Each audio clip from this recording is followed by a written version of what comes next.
តើតេជន់ទាំងអស់គ្នាថ្ងៃនេះខ្ញុំមិនណែនាំជាមួយនឹង model LMA សាំងសតតម្លៃតែ 26,800 ទេជាប្រភេទលក្ខណៈ full option កញ្ចក់ទ្វារអូតូក្តោបបច្ចេកវិទ្យាពីចម្ងាយបានកាមេរ៉ា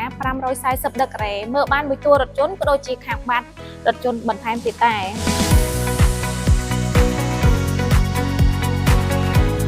តើបងប្អូនមកមើលផ្នែកខាងក្នុងរបស់រថយន្តវិញមានលក្ខណៈធំទូលាយខ្លាំងមែនទែនចំពោះអេក្រង់កំសាន្តមានទំហំដល់ទៅ 13.2 អ៊ីងទំហំអេក្រង់ digital នេះមានទំហំដល់ទៅ 10.25 អ៊ីងហើយមាន wireless charge សម្រាប់បញ្ចូលថ្មទូរស័ព្ទឲ្យមានប្រើខ្សែទៀតហើយមានជាប្រភេទទូទឹកកកនៅក្នុងនឹងថែមទៀតមានប្រាំងអេឡិចត្រូនិកហើយចង្កូតរចនាម៉ូដបែបលក្ខណៈស្ពណ៌ចូលមកផ្នែកខាងក្រោយគឺមានលក្ខណៈធំទូលាយខ្លាំងមែនទែន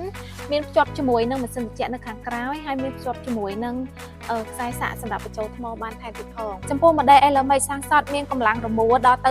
565 Nm មានកម្លាំងសេះ 204 PS មានការធានាមួយតួរថយន្តរយៈពេល 5 ឆ្នាំឬ 150,000 គីឡូថែទាំមួយតួរថយន្តរយៈពេល 5 ឆ្នាំ